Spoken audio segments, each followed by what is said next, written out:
उनका आलिंगन करना चाहती है, उनके सारे शरीर से निपटना। ठाकुर छोटा सा बालक है, फिर भी सब जानते हैं कोयला गांव है, रमन की रेती के पास यमुना को पार करती है हर वर्ष यात्रा हमारी। कोई लो मेरे लाला को यमुना में डूब जाएगो। चरण छुए महारानी ने, इतनी सी है गई। उधर रात्रि के 12 बजे तक कीर्तन हुआ। देखिए 12 बजे तक का व्रत है ना अष्टमी का। 12 बजे एकादशी का कीर्तन होने के बाद, आरती करने के बाद ब्रजवासी सो गए। जैसे हम लोग कृष्णाष्टमी का मना के 12 साढ़े 12 सो जाते हैं। सगरा ब्रज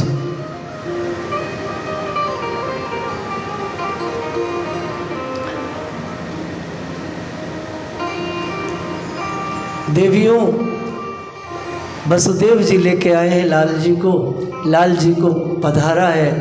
वहाँ एक कन्या है, उस कन्या को लेकर के अभी वो छू रहे हैं। ठाकुर जी पधारे, एक श्लोक सुखदेव जी बोलते हैं, अहो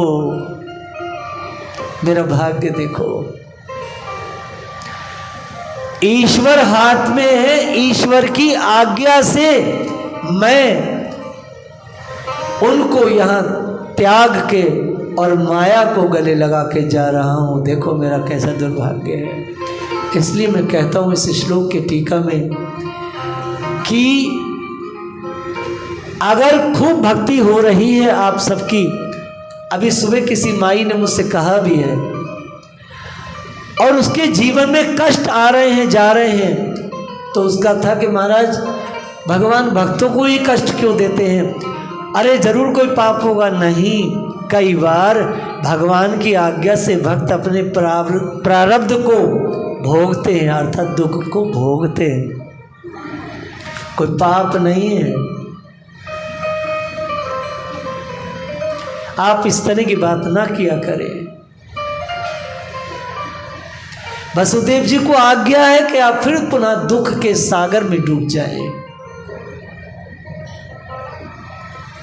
फिर वही रात, फिर वही दिन, वही दुख, सब कुछ वही। एक क्षण के लिए ठाकुर हाथ में आया था।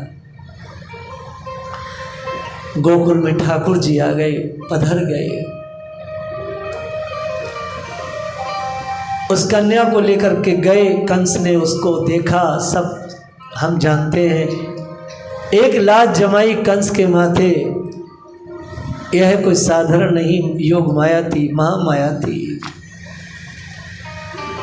अरे मूर्ख, क्यों बच्चों को मारता है? तेरा मारने वाला ब्रज में प्रकट हो चुका है, सुरक्षित है।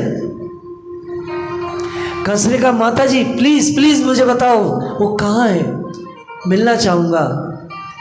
कहती अन्वेषण का मूर्ख, उसके लिए तुझे तप करना पड़ेगा। गर्भ संहिता में ये बात है, तप करना पड़ेगा पागल, खोजना पड़ेगा। कंस ने भी तप किया। जब हम निंदा करते हैं, जब हम जलते हैं, जब हमारे हृदय में कोई द्वेष पलता है, तो द्वेष में ज्यादा याद आती है।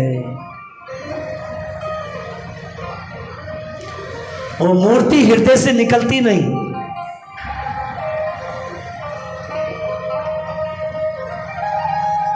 निंदा करने वाले व्यक्ति के हृदय में उस व्यक्ति की मूर्ति स्थापित हो जाती है। कंस दिन भर निंदा करता है, जलता है। कृष्ण एक पल भी वहां से नहीं हटते हैं। शिशुपाल के हृदय से भगवान एक पल नहीं हटते हैं। रावण के हृदय से नहीं हटते हैं।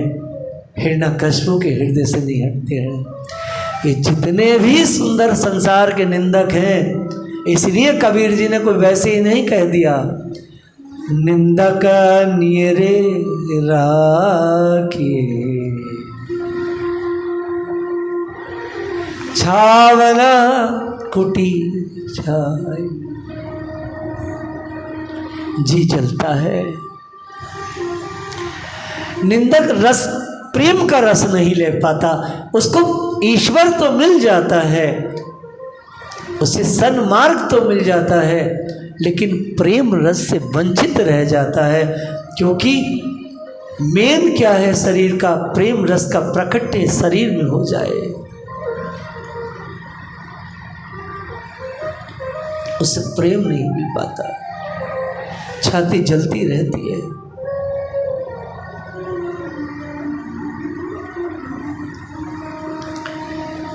देवियों देवताओं, सबसे पहले सुनंदा जी ने देखा श्री कृष्ण को। बाबा उठे 4 बजे, बाबा तो खिरक में है। सुनंदा सबसे पहले मैया के पास आई तो देखा तो लाला ऐसे झंगली में ओढ़े हुए लेटा चुपचाप।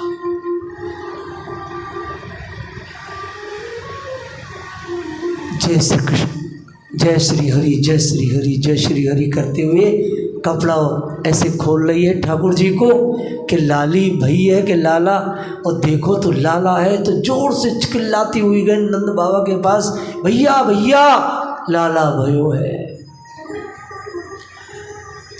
सच्ची कि हाँ भैया। अब नंद बाबा भागे, गायों की सेवा कर रहे, भागे गए लाला। तो जो बालक मैया के पास देखो वही बालक को उन्होंने सपने में देखा, और उसी बालक को उन्होंने गौशाला में देखा।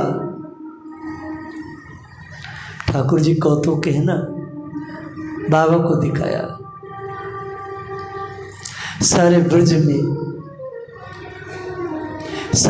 में एकदम समाचार फैला कि श्री कृष्ण का प्रकट्य हुआ है। माँ यशोदा ने एक लाल जाया है। सारी गोपियां सज धज के आ रही हैं, बड़ी बड़ी बूढ़ी गोपियां सज रही हैं, बड़े बड़े ग्वारिया सज रहे हैं। आज नंद बाबा ने विशेष श्रृंगार की हुआ है, यमुना जी पर गए हैं, बहुत सुंदर श्रृंगार कर रहे हैं। ग्वारिया ने कहा बाबा आज तो बड़े सज रहे हो कि भैया लाला भयो है, वृद्धावस्था में पाए हुए, तो आज तो जैसे दूल्हा बनते हैं ऐसे मैं सजूंगा। सारे ग्वारिया सज रहे हैं। भगवान के उस समय हमें हमेशा सजना संवरना ही चाहिए। देखिए क्या है, ठाकुर जी के आपके पास विग्रह है। मैया जब कोई माँ अपने बच्चे को सजाती है तो उसको अच्छा नहीं लगता है, उसको परिश्रम लगता है, लेकिन मैया को सजाने में बड़ा आनंद आता है। तो वैसे ही श्री कृष्ण तो हमेशा सजीले हैं, सुंदर हैं, उन्हें बाहर की सजावट की ज़रूरत नहीं है। लेकिन जब हम श्री कृष्ण का श्रृंगार करते हैं तो आचार्यगण कहते हैं भगवान के श्रृंगार से मनुष्य अपने जीवन का ही श्रृंगार करता है, अपना श्रृंगार करता है, अपना हम लोग श्रृंगार करते हैं। इसलिए ठाकुर जी का श्रृंगार तो होना ही चाहिए देवी देवताओं, और व्यक्ति को स्वयं भगवान की सेवा करनी चाहिए। स्वयं ठाकुर जी को स्नान कराए, ठाकुर जी का सब कार्य स्वयं करे। भगवान को किसी की सेवा की ज़रूरत नहीं है, लेकिन फिर भी हम जब करते हैं वो बड़े खिल जाते हैं, मेरे लिए इसके पास समय है। देखिए सबसे बुजुर्ग व्यक्ति कौन है? पुराण पुरुष ठाकुर मेरा। आपके घर में कोई बड़े बूढ़े हों, बड़ी बूढ़ी दादी ताई नानी हो, आप उसे सब कुछ दें, उसे समय ना दें, उसे अच्छा नहीं लगेगा। बोलो बोलो। आपके घर में कोई बुजुर्ग है, बहू उनको रोटी दियाई, दूध दियाई, पानी दियाई, चाय दियाई, बैठे ना, उसको अच्छा नहीं लगेगा। आप कुछ ना दो, उस बड़े बूढ़े के पास जाके बैठ जाओ, सहलाओ, अम्मा और कैसी हो, बस बैठ जाओ, उनकी सुन लो, बस बैठे रहो बैठे रहो। सच कहता हूँ, उन्हें आपकी सेवाओं से ज़्यादा आपके वक्त